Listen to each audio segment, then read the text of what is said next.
Thanksgiving is now over, and you need a simple, delicious, and hearty meal to feed the masses that have still invaded your house. Well, look no further than a delicious scratch made turkey pot pie that gets rid of those leftovers and feeds everyone who's hungry. All right, so first step is to make a simple pie crust. And this is going to be a nice flaky pie crust using our 3-to-1 ratio. So that's 3 parts all-purpose flour, 2 parts butter, and 1 part ice water by weight. So here I'm taking the butter and I'm cutting it up into thirds and then cross-cutting that into thirds again and then cubing it. And what this is going to do is going to give me small chunks of butter. Now you want to make sure that your butter is at refrigeration temperature because you don't want it to melt when you incorporate it into your dough. So here I'm going to use my hands just to mix that butter briefly into my all-purpose flour. Now if you have a food processor, you can pulse it a couple of times to make this happen. And now I have some ice cold water, literally water with ice in it. And I'm going to weigh out 1 part. So here it's 300 grams flour, 200 grams butter, and 100 gram ice water. Mix it all together by hand and then place it out onto a table or a work surface and just press it together. Now this isn't a bread dough, so we're not trying to knead it because kneading is going to form a gluten structure which will give us a tough bready dough. We want this to be flaky and tender, so we're just going to press it together. Now, once it's all pressed together, we want to make sure that we wrap it in plastic wrap or a Ziploc bag and then place it in our fridge for at least 30 minutes to rest. Let that butter chill down a bit. Now, here I have my mise en place for my ingredients for my pot pie, just so you can kind of get a check on my ratio here. I'm just going to go through and dice it up. So, carrot, celery, onion, your standard mirepoix in the bottom of a saute pan. I'm not really sauteing it though. I'm just going to add 2 cups water, 2 cups of white wine, and bring it to a simmer. A couple pinches of salt, baseline seasoning. All right. Now you can brown this, you can saute it, but that's a lot of work for the day after Thanksgiving. Now, once it all comes to a simmer, I'm going to add in my diced Yukon Gold potatoes because those are going to cook faster than everything else, and I don't want them to fall apart. Now, you can use russet, but the Yukon Gold, when they cook, they come together nicely, and they almost give a creamy element to the pot pie. Now, here I'm going to add in my diced turkey meat that I have left over and a couple heaping spoonfuls of my gravy. And I add this gravy and the turkey meat after I've already reduced all the water out.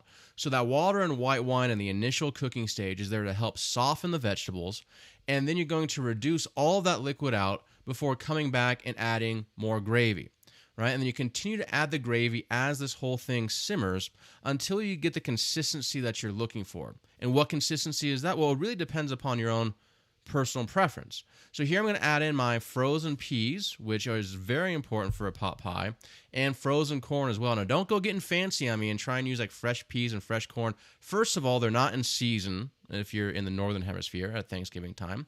But also, too, it's just not going to be authentic, right? You want that authentic flavor, so you need the frozen peas and corn. Now, I'm going to add a couple more spoonfuls of gravy, and I'm continuing to reduce until this sauce thickens. Now, I'm not going for a super thick, gloppy gravy. Now, some people like it like that. It's a little bit more hearty. And if that's the case, you're going to want to add more gravy or reduce more, or maybe even add a bit of a brown roux, which I'll put a link to in the show notes, to thicken this up even more. But here you can see I have, it's almost like a medium body stew consistency. Now I'm going to place this mixture in the bottom of a casserole dish. You can use a cast iron pan or a pie tin, or really a couple of pie tins at this point with this amount.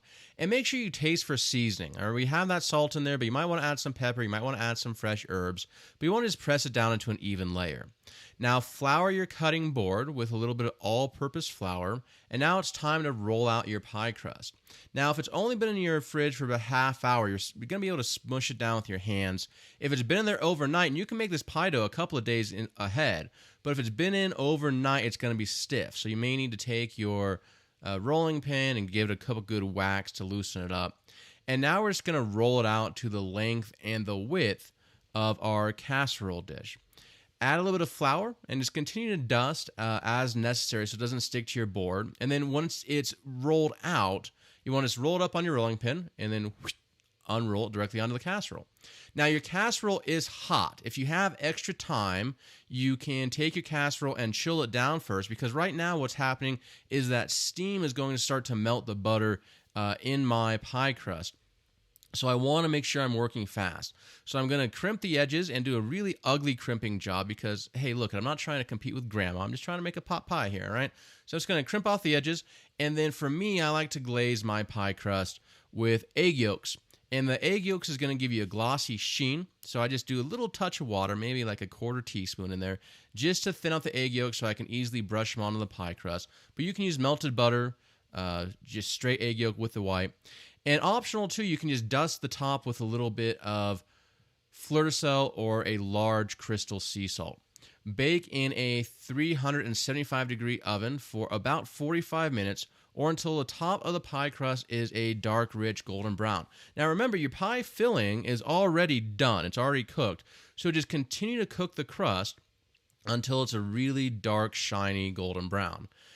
Now you can just throw this bad boy in the center of the table and let people have at it. Or you take a little chunk of pie crust, arrange it on the plate, kind of up top, around 12 o'clock.